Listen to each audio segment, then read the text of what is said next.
Genios de todo el mundo se reúnen en un congreso sobre física teórica celebrado en Alemania.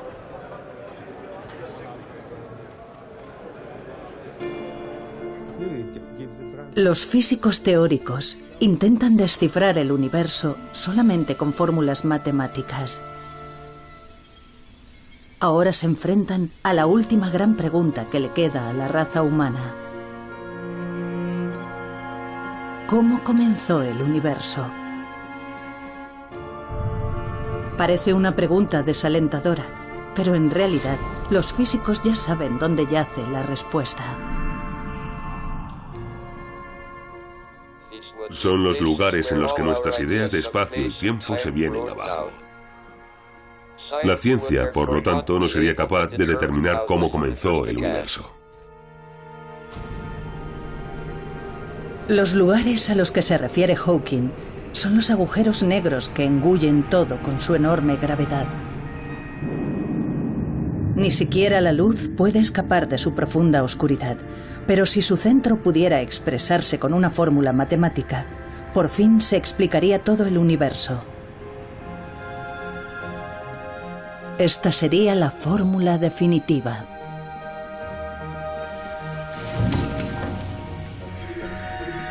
Sin embargo, en la búsqueda de esta fórmula, los físicos se han topado con inimaginables obstáculos.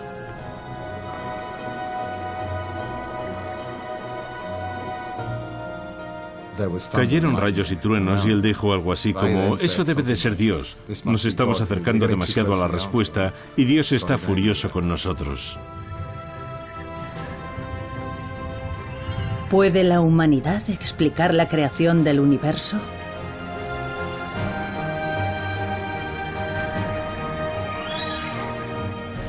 Armados solo con fórmulas, los físicos se han propuesto siempre metas muy ambiciosas.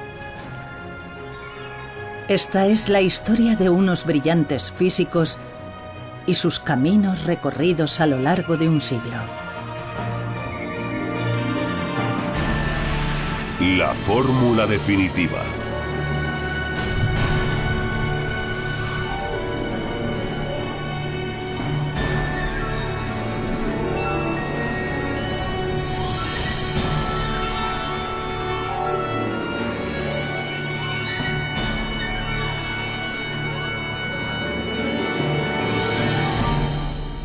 ¿Cómo nació el universo?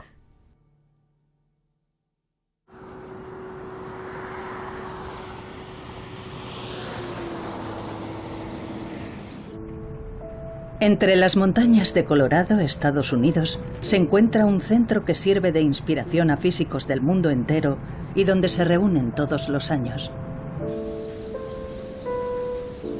El Centro Aspen de Física ha sido testigo de muchos descubrimientos importantes. Demos la bienvenida a John Sworth. En 2012, para celebrar el 50º aniversario del centro, un distinguido físico fue invitado a pronunciar unas palabras. John Sworth es uno de los físicos que más cerca ha estado de descubrir la teoría definitiva. Nos topamos con un prometedor enfoque para llevar a cabo la idea de Einstein de una teoría unificada. Ya teníamos una teoría única sin ninguna arbitrariedad que se suponía que describía todas las fuerzas de la naturaleza. Sworth ideó una nueva teoría llamada teoría de supercuerdas. Describía un mundo impensable anteriormente de partículas elementales revoloteando como cuerdas temblorosas. Pero hablaremos de ello más adelante. Antes echemos un vistazo al lugar que animó a Sworth a emprender su viaje en busca de la fórmula definitiva.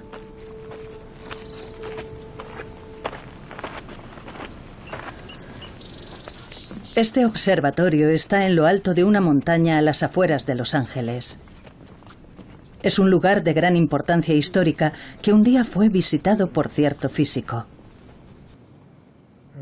Esta es una fotografía de Einstein aquí arriba.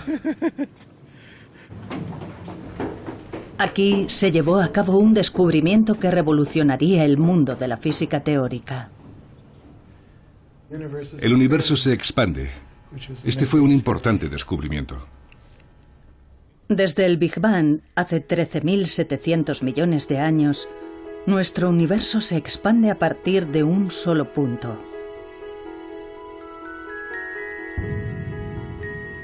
Los físicos han sido capaces de usar fórmulas para explicar todo lo que ocurrió en el mundo desde el segundo 10 elevado a la potencia menos 43 después del Big Bang.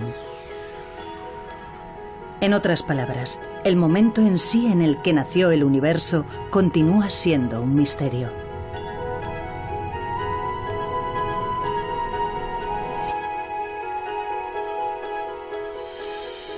La fórmula definitiva desentrañaría los secretos del inicio del universo y explicaría todo lo que existe. Fue un brillante físico quien abrió este camino épico. Albert Einstein. Albert Einstein es una figura legendaria para la física del siglo XX.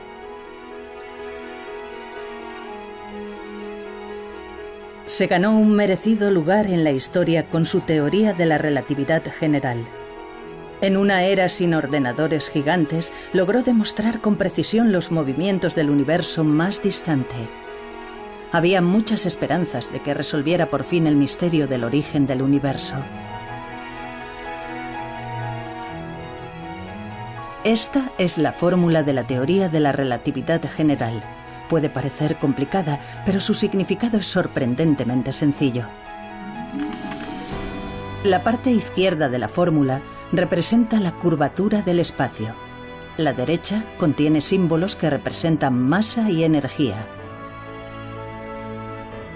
En otras palabras, la fórmula explica que donde hay masa o energía, hay una distorsión del espacio. Pero aún resulta un poco difícil imaginarlo. Hagamos un modelo sencillo de la teoría de la gravedad de Einstein usando objetos cotidianos. Nos explica el concepto Joseph Polchinski, uno de los físicos que tratan de encontrar la fórmula definitiva. Necesitamos una tela, que será el espacio.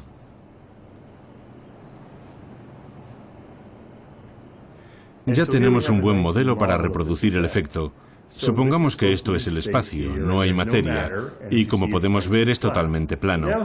Pero ahora supongamos que hay una masa grande, una estrella, por ejemplo.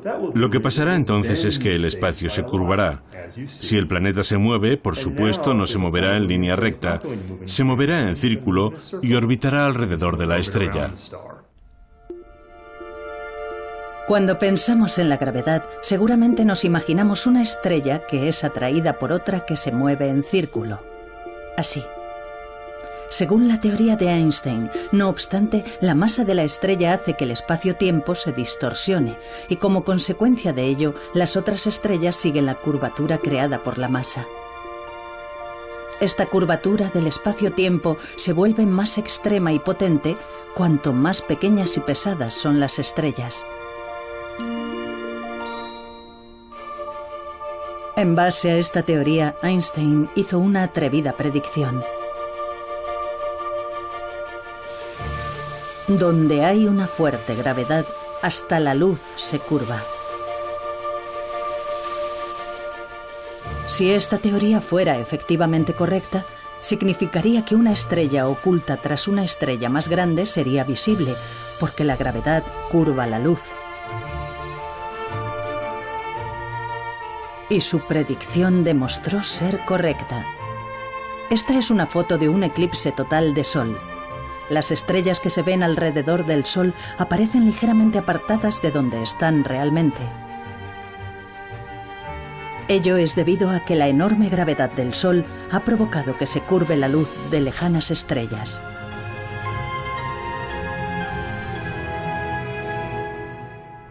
De alguna manera, existe una profunda conexión entre el hecho de que las ecuaciones matemáticas sean elegantes, utilicen muchos y modernos cálculos matemáticos y el hecho de que entren en contacto con gran cantidad de problemas físicos diferentes.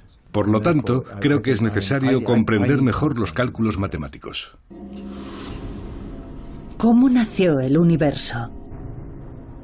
Se esperaba que la teoría general de la relatividad resolviera el mayor misterio que aún se le resiste a la humanidad, pero aún habría un obstáculo inesperado. Fue el eminente físico Stephen Hawking quien lo reveló.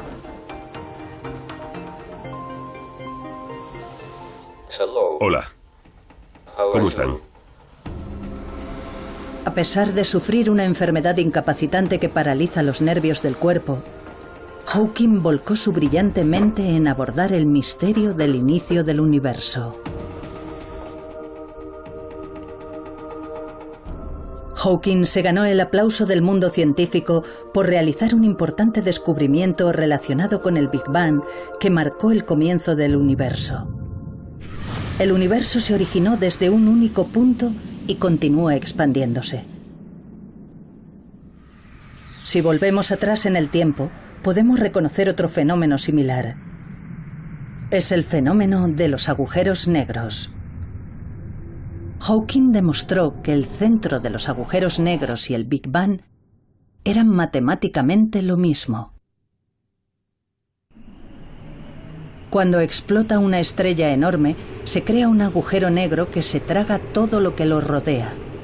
Si el centro del agujero negro podía calcularse, el momento en que nació el universo también se podría explicar y analizar. Pero había un problema.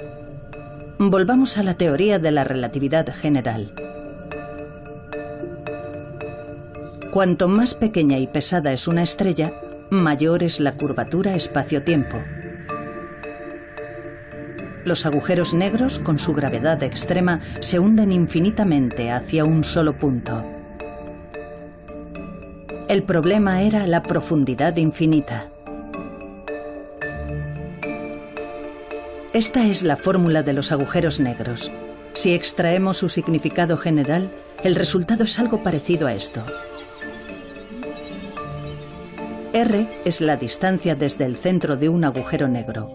Cuanto más nos acercamos al centro, mayor es la distorsión representada aquí por la letra D. No obstante, en el centro de un agujero negro, la distancia de R es 0 y por lo tanto el denominador se convierte en 0, de modo que el resultado sería infinito. Infinito significa que esta ecuación es imposible de calcular.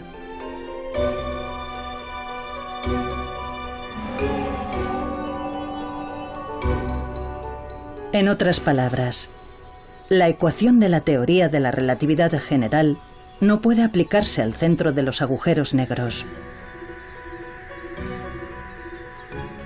Si no podemos explicar el centro de los agujeros negros, el misterio del origen del universo también seguirá sin resolverse. Así que la teoría de la relatividad general, después de todo, no fue la fórmula definitiva. Son los lugares en los que nuestras ideas de espacio y tiempo se vienen abajo. La ciencia, por lo tanto, no sería capaz de determinar cómo comenzó el universo. El plano del universo demostraba ser huidizo. Los físicos aún tenían que resolver la cuestión del infinito.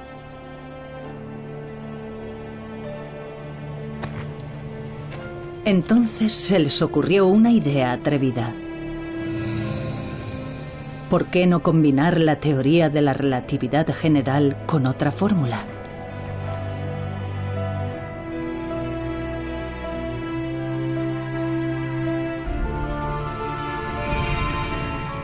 Dicha fórmula sería la de las partículas elementales. La fórmula de las partículas elementales describe con asombrosa precisión la micromateria que conforma el mundo.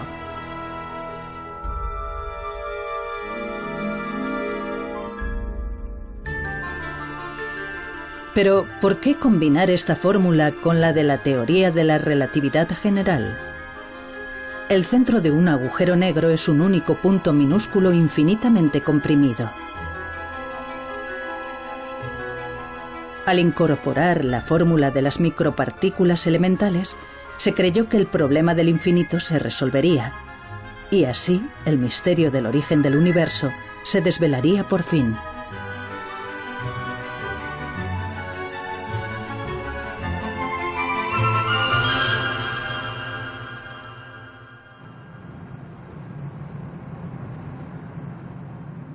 Fue un físico ruso el primero en intentar descubrir la fórmula definitiva combinando la teoría de la relatividad general con la fórmula de las partículas elementales.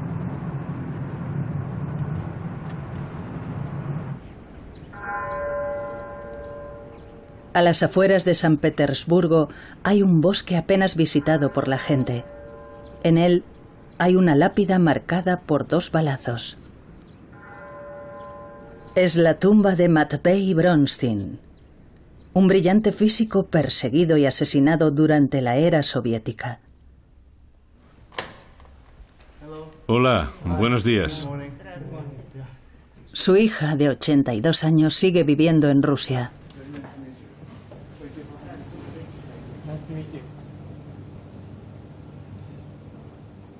Bronstein murió a los 31 años. Su familia no fue informada de su fallecimiento hasta pasado más de medio siglo.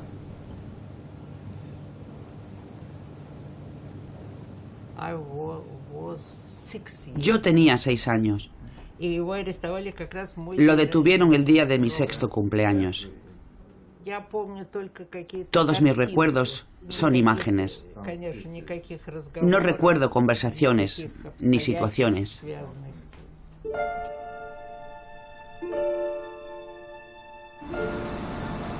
Qué suerte corrió Bronstein en su empeño por dar con la fórmula definitiva. Nació en el seno de una familia humilde y fue físico autodidacta.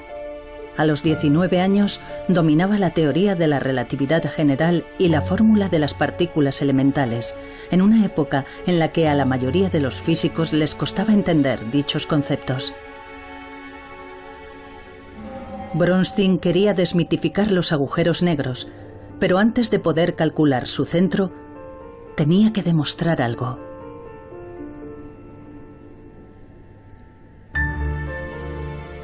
Debía comprobar si las 2 fórmulas podían combinarse y funcionar juntas a nivel microscópico en el espacio que lo rodeaba.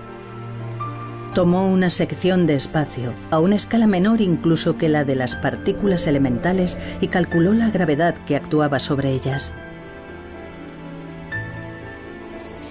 Aquí, las 2 fórmulas utilizadas por Bronstein han sido reemplazadas por fórmulas modernas. Parecen complicadas, pero expresadas de una forma más sencilla significan lo siguiente. La primera parte de la fórmula de las partículas elementales establece que sus cálculos se refieren al mundo microscópico. Dentro del recuadro azul, la fórmula describe la micromateria y las fuerzas que actúan sobre ella. Bronstein introdujo la teoría de la relatividad general en esta fórmula. Entonces, se produjo un resultado sorprendente. Apareció un 0 como denominador. Esto solo podía significar una cosa: un cálculo imposible, conocido también como infinito. No hay duda de que las fórmulas combinadas eran correctas, pero ¿por qué daban aquel resultado? Bronstein continuó sus cálculos con mayor precisión aún.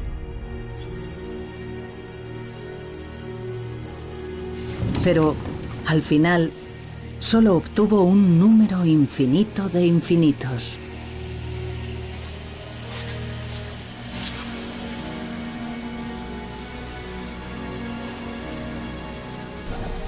Estos resultados sugerían que si miramos lo que hay a nuestro alrededor a nivel microscópico, todo es inestable con multitud de fenómenos parecidos a agujeros negros que dan lugar a infinito.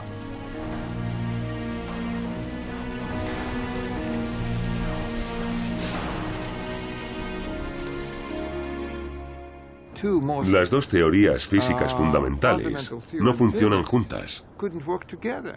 No hay ninguna solución a la vista. Es un acertijo. Con el problema del infinito sin resolver, Bronstein había sacado a la luz involuntariamente otro acertijo. Estamos rodeados por una inmensa cantidad de infinitos. Mientras tanto, en la Unión Soviética ocurrían terroríficos sucesos bajo el gobierno de Stalin. Se calcula que alrededor de 1 millón de intelectuales y ciudadanos fueron perseguidos implacablemente. Los científicos librepensadores eran el objetivo más evidente. No obstante, Bronstein permanecía ajeno a todo lo que ocurría en su entorno y seguía intentando solucionar el problema del infinito. ¿Por qué los resultados eran siempre infinito? Si los cálculos eran correctos, el espacio que nos rodea podía derrumbarse en cualquier momento.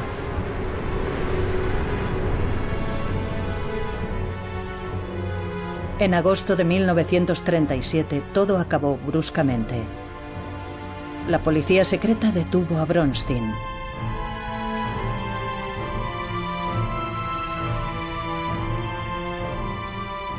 Fue fusilado de inmediato y enterrado en el bosque.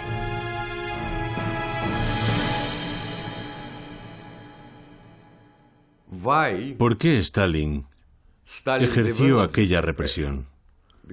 Porque le preocupaba su poder personal. Pero semejante régimen nunca puede justificarse. Creo que si Bronstein hubiera vivido, su contribución a la resolución del problema habría sido muy importante. Tras la muerte de Bronstein, los esfuerzos por resolver el problema del infinito continuaron durante casi un siglo. Los físicos de más talento y prestigio trataron de desentrañar el misterio del origen del universo, combinando las dos grandes teorías. Pero ninguno de ellos tuvo éxito.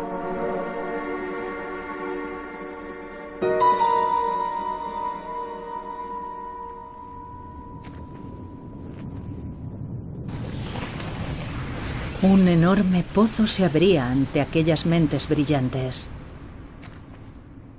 Intentar solucionar el problema del infinito es desperdiciar tu vida.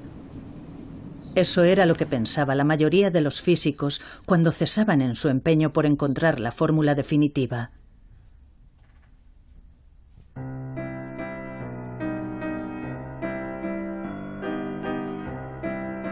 Pero en 1974 ocurrió un hecho decisivo.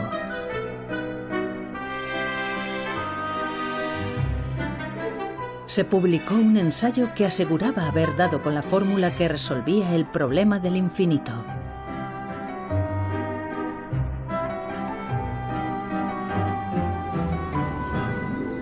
Sus autores eran dos investigadores desconocidos que habían coincidido en Princeton. Aquellos jóvenes físicos eran John Swartz y Joel Scherk, de origen francés.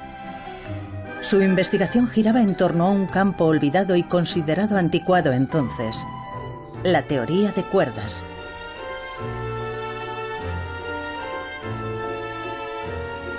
Tomemos como ejemplo las partículas elementales, las unidades de materia más pequeñas.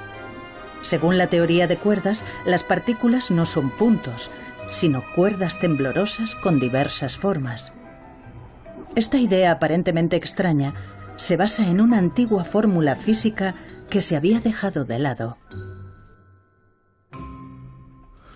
La teoría había sido abandonada por todos, salvo por algunos testarudos como yo. Murray Gell-Mann me proporcionó un empleo durante los años en los que mi trabajo no era suficientemente valorado. Les decía a los demás que creía en la protección de especies en peligro de extinción. Sin desalentarse, desarrollaron la teoría de cuerdas y propusieron una nueva teoría de supercuerdas. La fórmula que idearon logró resolver el problema del infinito, ahí donde la gran teoría de la relatividad general y la fórmula de las partículas elementales habían fracasado.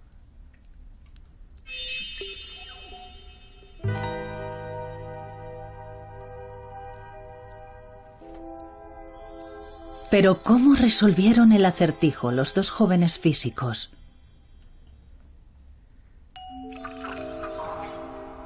Esta es una fórmula que combina la teoría de la relatividad general y la fórmula de las partículas elementales. La parte que está dentro del recuadro expresa el hecho de que todas las partículas son puntos. Esto muestra la fuerza entre partículas que revolotean a nivel microscópico. Al expresarse con una fórmula sencilla, el denominador es r², siendo r la distancia entre partículas. Si las partículas son puntos, en el momento en el que colisionan unos con otros, la distancia r se convierte en 0. Ahora tenemos 0 como denominador. En otras palabras, el resultado es infinito cuando las partículas colisionan entre sí.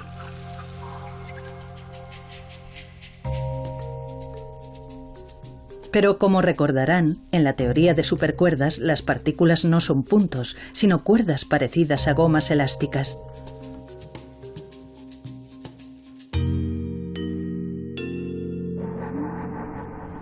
Si las partículas tienen forma de gomas elásticas, ocupan cierta cantidad de espacio, de modo que, aunque colisionen entre sí, nunca acabarán siendo más pequeñas que el grosor de la goma.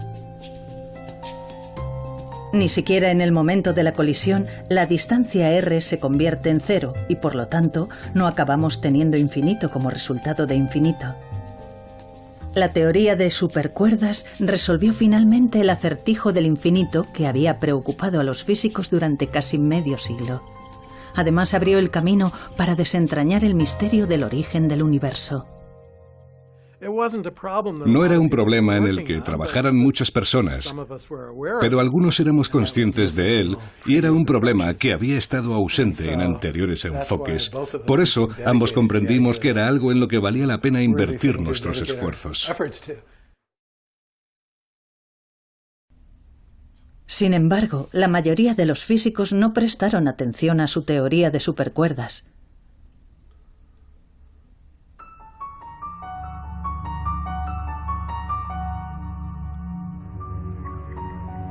Desconfiaban de la teoría de supercuerdas. Para empezar, era demasiado diferente de la teoría de la relatividad general y de la fórmula de las partículas elementales.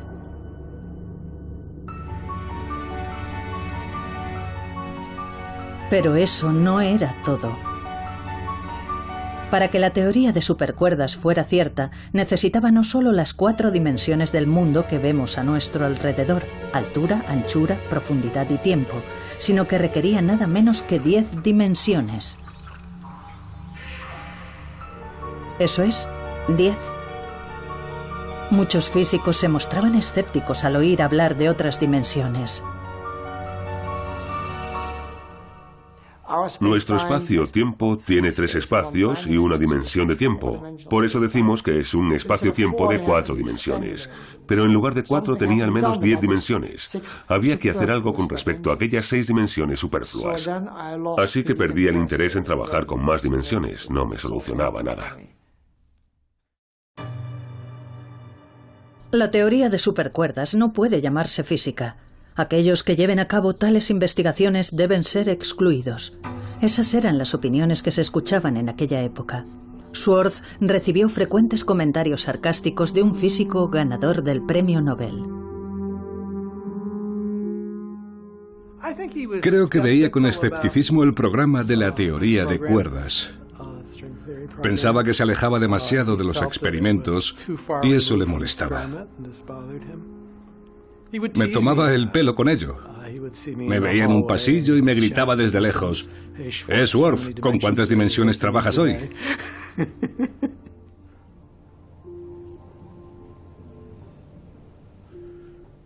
Esta fotografía no es buena. Es Joel. Schwartz y Sherk siguieron atravesando momentos difíciles.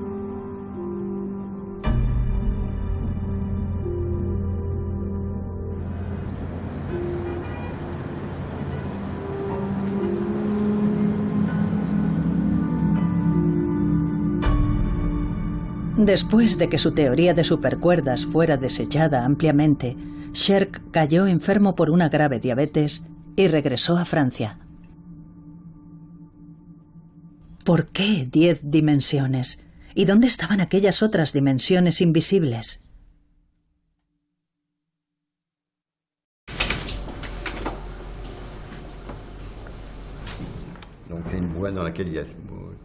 Son ensayos escritos por el Dr. Sherk.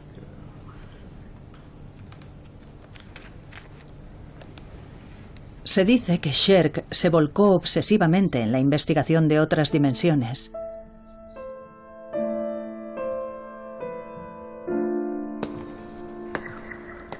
Deambulaba por las calles en busca de distintas dimensiones.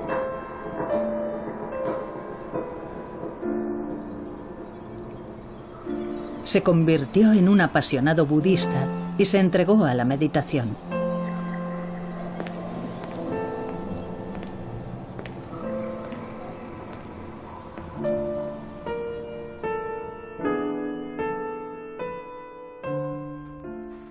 A veces se sentía aislado, porque sabía que era una de las pocas personas que trabajaban en aquello. Eso en ocasiones le resultaba frustrante, porque la gente opinaba. A la gente no le convencía lo que estaba haciendo, y eso le frustraba. La vida de Sherk llegó a su fin cuando tenía 34 años. En su dormitorio se hallaron pruebas de que se había inyectado una enorme dosis de su medicación contra la diabetes. Joel Sherk era una persona notable y tenía una creatividad extraordinaria. Mientras trabajó conmigo sin duda contribuyó con sus ideas. Su muerte me cogió totalmente por sorpresa. De haber estado sano y haber vivido en los años 80, habría jugado un importante papel en los acontecimientos. Eso está claro. Sherk falleció antes de poder hacer realidad su sueño de descubrir la fórmula definitiva.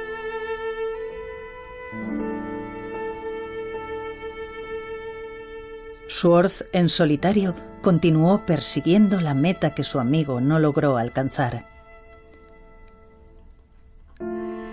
Mientras otros físicos consiguieron prestigio a través de llamativos logros, él siguió centrado en la teoría de supercuerdas.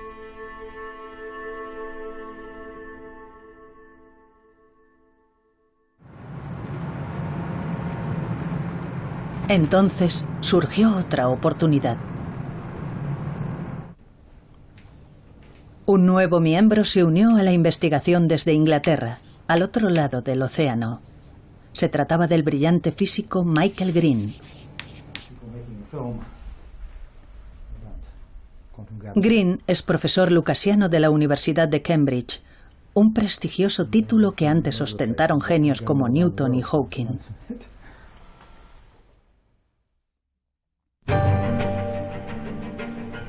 Schwartz y Green decidieron enfocar la pregunta de las dimensiones de la siguiente manera. Nunca había habido ninguna prueba matemática de que solo hubiera 4 dimensiones en el universo. Si la fórmula decía que eran 10 dimensiones, tal vez fueran las creencias ampliamente extendidas las que estaban equivocadas. Los dos físicos decidieron una vez más probar que la fórmula de la teoría de supercuerdas merecía ser la fórmula definitiva.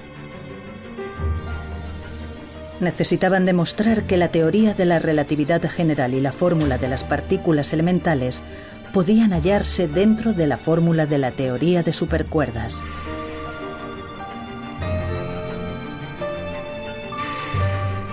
Por medio de complicados cálculos, emergieron dos fórmulas vitales.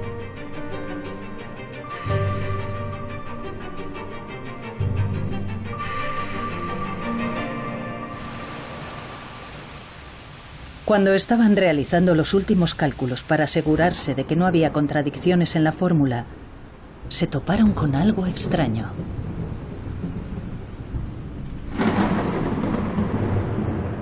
El número 496 no dejaba de aparecer una y otra vez.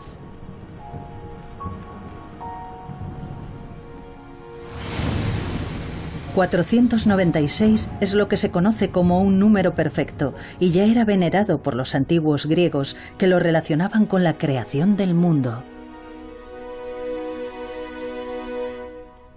Su aparición simultánea era una prueba de la hermosa armonía entre el vasto universo y el mundo microscópico que coexisten en la fórmula.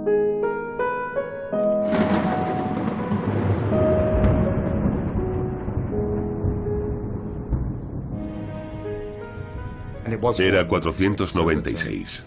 Fue un gran momento. Recuerdo que, mientras hablábamos de ese número, 496, cayeron rayos y truenos. Y él dijo algo así como, eso debe de ser Dios. Nos estamos acercando demasiado a la respuesta y Dios está furioso con nosotros. Al mismo tiempo que apareció el número 496, consiguieron combinar la teoría de la relatividad general y la fórmula de las partículas elementales sin ninguna contradicción. En aquel entonces nos pareció un milagro. Fue una situación curiosa porque nos topamos con una teoría que en cierto modo era más inteligente que nosotros, pues contenía profundas verdades que realmente no entendíamos. La noticia del descubrimiento logrado a través de sus cálculos se difundió enseguida por todo el mundo. Estaba muy emocionado y dijo, ¿os habéis enterado de la revolución? Era una época muy excitante y la gente se mostraba muy optimista porque pronto podríamos explicar el universo. Enseguida quedó totalmente claro que la teoría podía ser mucho más realista. Yo no lo creí, sigo sin creerlo hoy en día. No quería admitir que todo lo que estaba pasando fuera una coincidencia. Me pareció una especie de señal del cielo. ¿Podía ser la teoría del todo la fórmula definitiva que resolvería por fin el misterio de cómo nació el universo?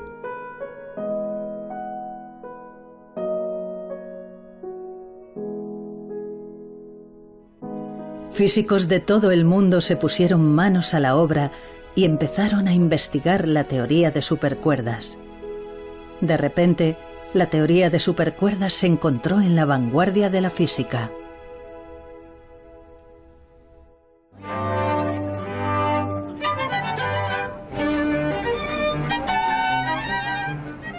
Los físicos por fin habían aceptado la idea de las dimensiones múltiples.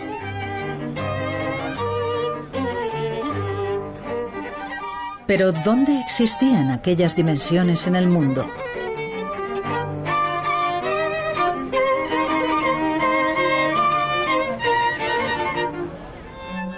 Hay que hacer un esfuerzo para comprender la idea.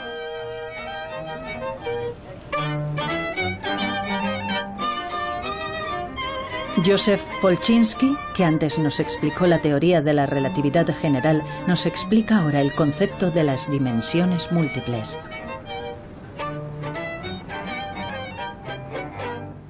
Muchos físicos piensan que el universo tiene dimensiones ocultas.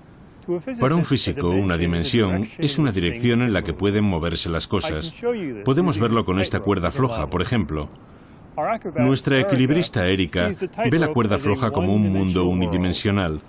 Solo puede moverse hacia adelante y hacia atrás. Para esta mariquita, que es mucho más pequeña, la cuerda es bidimensional. La mariquita puede moverse a lo largo de la cuerda o alrededor de ella. Como dice Polchinski, la cuerda es bidimensional para la mariquita. En otras palabras, al centrar nuestra atención en escalas más pequeñas, comenzamos a ver dimensiones anteriormente ocultas. Pero ¿dónde podemos encontrar ese mundo de 10 dimensiones descrito en la teoría de supercuerdas? Existe en el mundo microscópico. Un mundo tan microscópico que es la trillonésima parte de la trillonésima parte de un átomo. Estos objetos de forma extraña son lo que los físicos consideraban parte de esas otras dimensiones. Como las dimensiones están ocultas a nivel ultramicroscópico, normalmente son invisibles al ojo humano.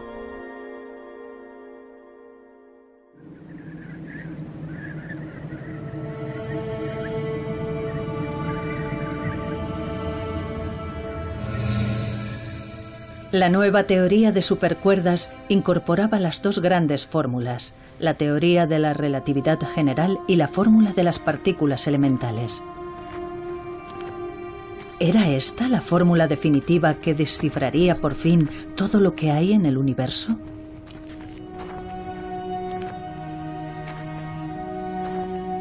Pero no obstante, había una sensación de incertidumbre en el todavía arduo camino que quedaba por delante.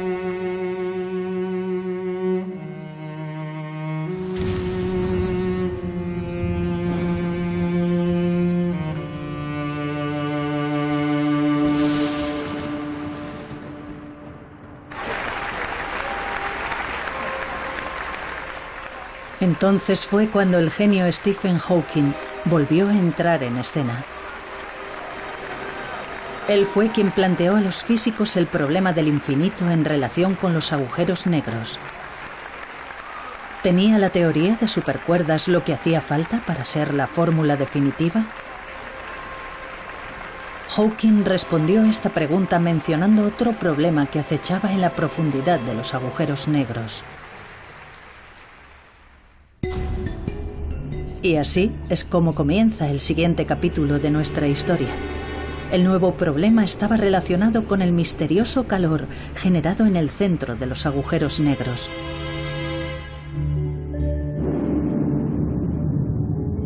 Como recordarán, en el centro de los agujeros negros hay puntos comprimidos hasta una densidad infinita.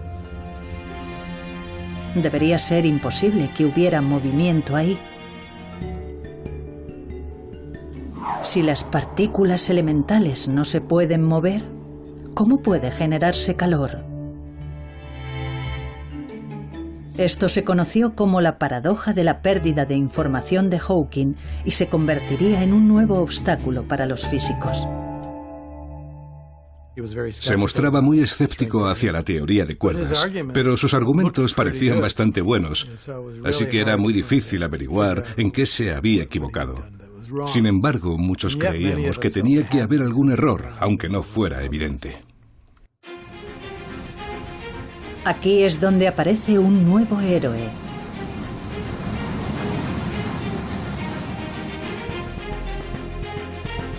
Es el joven físico Joseph Polchinski, al que ya hemos visto explicándonos diversos conceptos.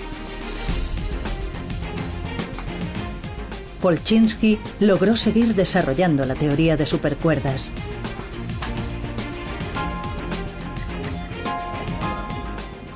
La teoría de supercuerdas describe un mundo microscópico en el que las partículas vuelan como pequeñas cuerdas temblorosas. Un día, al pasar por una lavandería durante un descanso en un congreso, a Polchinski se le ocurrió una idea. Pensó, la ropa está hecha de muchos hilos finos tejidos juntos. De forma parecida, las partículas a nivel microscópico quizá no sean cuerdas individuales, sino manojos de cuerdas. Lo realmente interesante es lo que pasa cuando tienes muchas de estas juntas. Solo unas cuantas y luego más y más.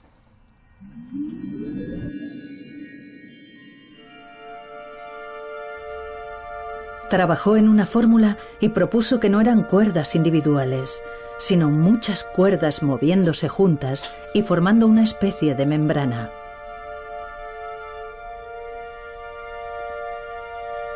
Los hallazgos de Polchinski hicieron que físicos de todo el mundo trabajasen en cálculos para identificar el calor en el interior de los agujeros negros.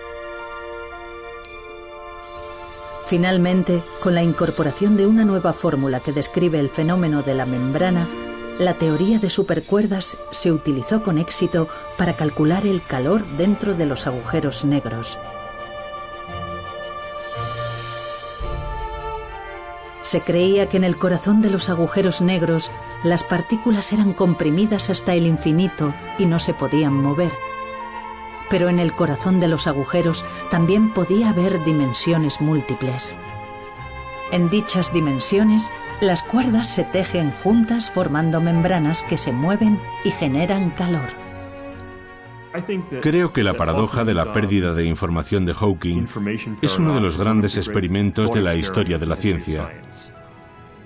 Si no hubiera defendido con tanta vehemencia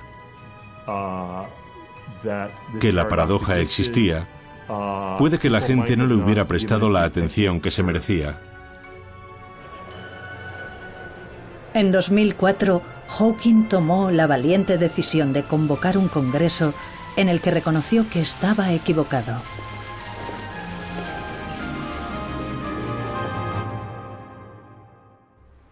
Quiero informarles de que creo haber resuelto un importante problema de física teórica que sigue pendiente desde que descubrí, hace 30 años, que los agujeros negros desprenden calor.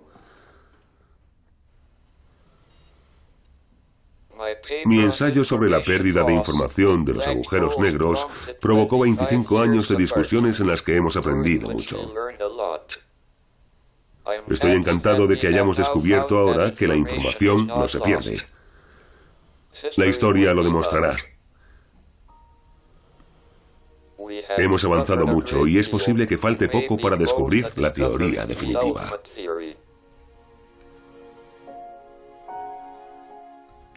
Me gustaría encontrar una respuesta mejor para las preguntas de ¿por qué estamos aquí? ¿Por qué vale la pena vivir en este universo? ¿Y cuál es el significado de ello?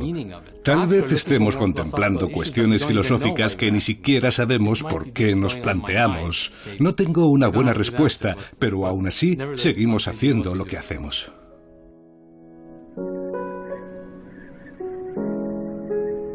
La paradoja de Hawking se superó y se había desarrollado una nueva teoría de supercuerdas. Con esta fórmula, ¿podía la humanidad resolver finalmente el misterio del origen del universo?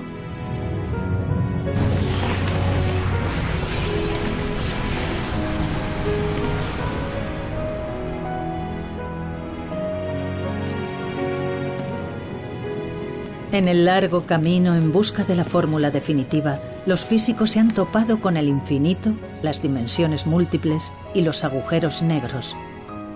Ahora, por fin, están consiguiendo vislumbrar el origen del universo.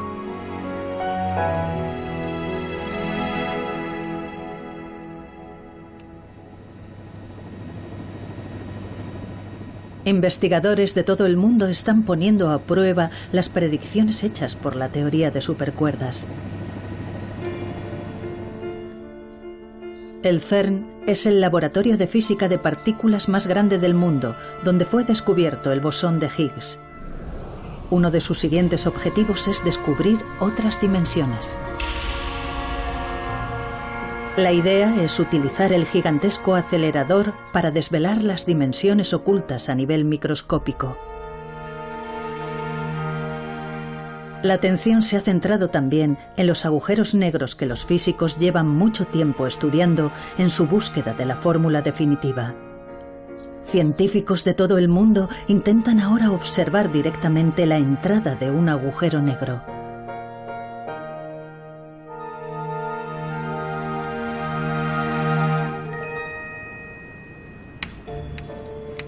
La teoría de supercuerdas sigue utilizándose en las investigaciones más recientes. Su creador, John Swartz, usó un concepto olvidado para desarrollar una teoría nueva y acercarse un poco más a la fórmula definitiva.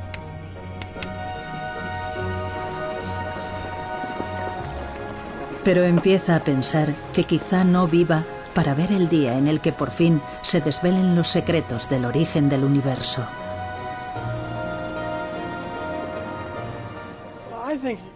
Creo que vamos a llegar muy lejos en esa dirección, tanto en el universo como en los objetos más pequeños. Por una parte, es triste no conocer la respuesta definitiva y por otra sería triste conocerla porque ¿qué haríamos entonces? En la búsqueda está la diversión.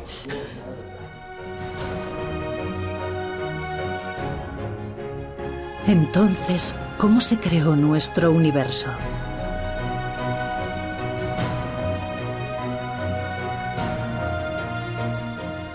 Las últimas fórmulas describen un universo de 11 dimensiones.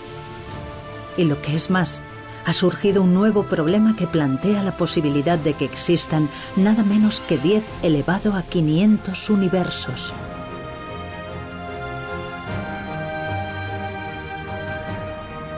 La fórmula definitiva desvelará los profundos misterios del universo.